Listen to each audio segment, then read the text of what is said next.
gitu. Tapi ini kita syukuri saja bahwa pandemi ini mempunyai makna yang baik. Kalian sudah datang ke sini sebelum nanti belajar ekoprint dan mengenal beberapa jenis tanaman, dan nanti saya akan mengkomunikasikan tentang memanfaatkan dan mengambil manfaat. Kita praktek langsung.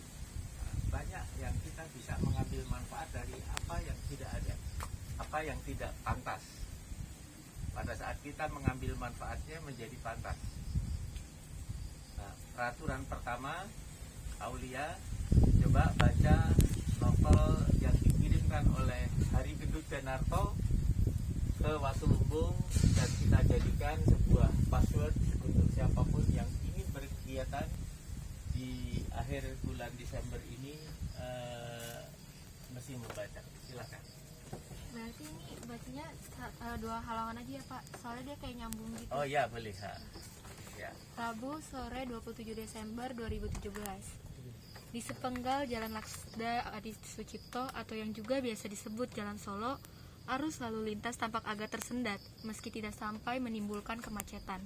Arus kuat dari timur dan barat bertemu muka di satu titik, lalu sama-sama mengalir masuk ke sebuah SMA yang berhalaman luas.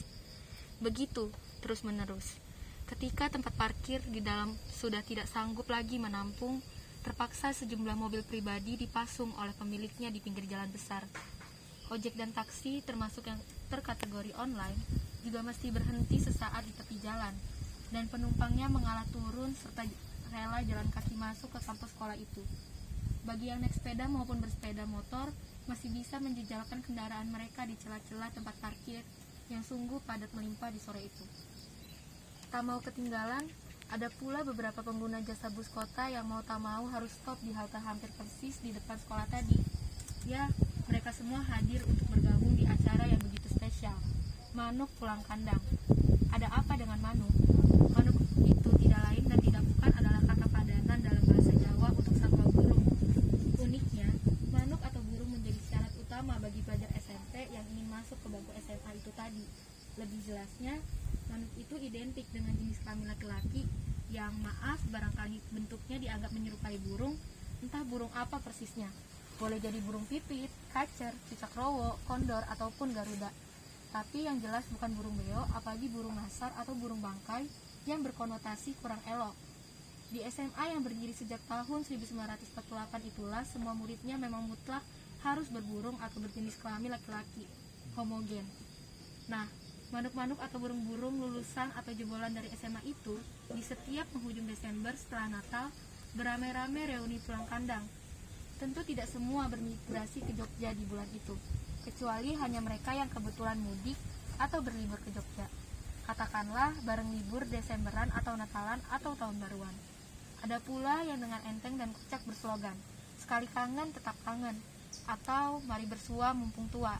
Dan itu sungguh pas bagi mereka yang memang berniat mampir ke acara yang tak ada duanya itu. Ternyata dari tahun ke tahun jumlah peserta MPK kian membludak.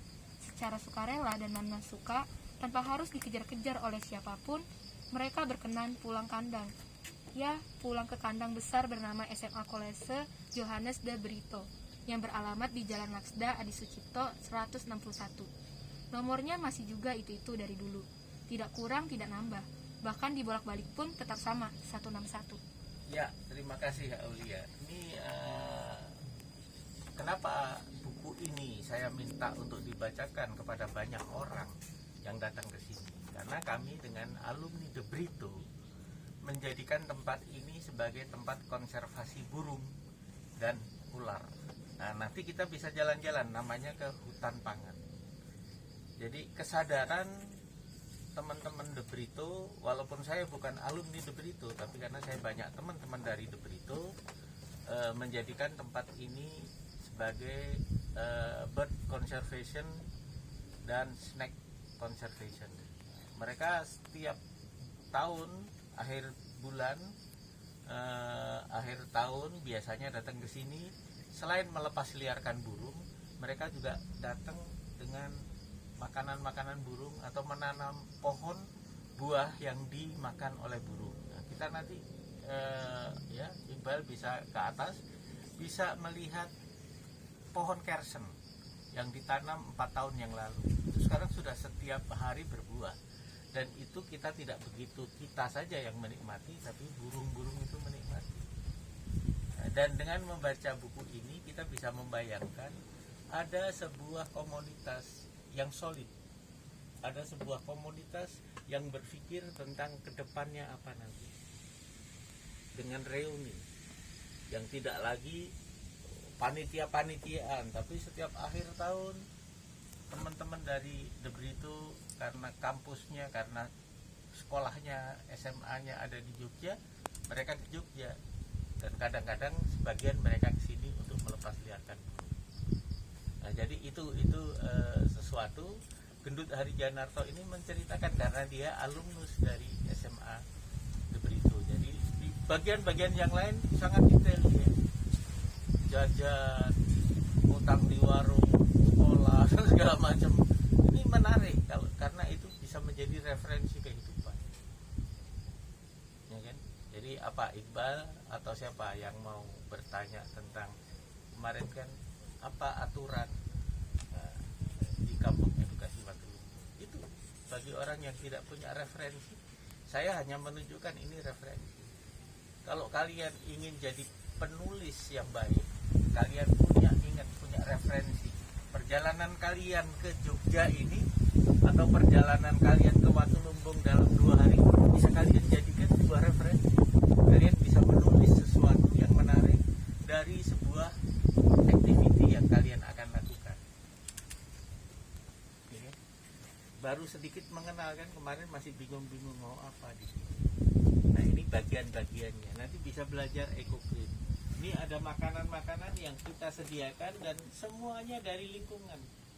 Jagung, ada pisang, ada apa. Kita menanam semua ini daun pisang. Kita tidak pernah repot dengan pohon pisang. Kita tidak pernah repot dengan pohon jagung. Nanti kita akan buktikan bahwa kalau kita mau belajar dari sebuah jagung, dari ayat Tuhan yang diturunkan kauniyah melalui pohon jagung, kita bisa menjadi tahu bahwa rambut jagung adalah sebuah ciptaan Tuhan yang luar biasa. Dunia kedokteran belajar betul dari itu, karena dari rambut jagung itu ada rongga yang bisa melihat apa yang ada di depannya. Kapilasi. Ya. Oke, ada yang mau ditanya? Komen, Iqbal? Belum. Oke. Kamu main tentang apa, Pak? ya komen tentang barusan buku yang dibaca atau Ya mungkin kalau untuk tentang buku itu paling si penulis tuh mencoba menciptakan selalu di polisi. iya itu ya, artinya itu yang mesti diambil edukasi, yang diambil pelajarannya. Sebetulnya semua orang bisa menulis novel kalau dia punya referensi yang saya tanyakan, yang saya informasikan itu. Perjalanan kalian ke Jogja, perjalanan kalian yang lebih sempit lagi ke Watulunggu kan, kalau itu dituliskan kan menjadi sesuatu yang menarik, bisa menjadi sebuah pelajaran, bisa menjadi kenangan 10 tahun yang akan datang. Pada saat Iqbal sudah menjadi Menteri Energi, pada saat Aulia sudah menjadi Ibu Bupati, mungkin kalian ingat tanggal 23 Desember berenam pernah datang ke Watulunggu bersama. Kalau kalian tidak sadar tentang dokumentasi dan informasi dan referensi kan enggak. Hanya begitu saja. Kalian ke Jogja dalam rangka mengambil rundown activity di sekitar pesisir, ketemu Watulunggu yang mungkin menjadi menarik atau tidak menarik kan. Nah, hal-hal yang seperti itu yang kita sebut edukasi. Bahwa edukasi tidak harus di bangku kuliah yang dijelaskan oleh dosen atau dari diktat-diktat yang diciptakan melalui buku. Tapi menjadi referensi, kalian menjadi tahu nasi jamblang itu dibungkus daun jati oleh siapa, kapan dimulainya, kan jadi menarik. Sebelum ke Watulunggu saya rasa kalian nggak tahu. menjadi tahu bahwa minuman serai dari daun serai, atsiri serai itu dibikin minuman enak. Tahu manfaatnya untuk mengkikis kristal darah yang ada di tubuh kita. Karena darah kita mengalir, mau kotor ataupun bersih sama dengan air sungai. Banjir, keruh pun mengalir. Darah kita pun juga. Tapi ada kristal darah yang bertahun-tahun mengendap di pembuluh darah kalian, bisa dikikis oleh kristal darah dari atsiri serai yang kita minum. Ya, saya rasa begitu. Terima kasih.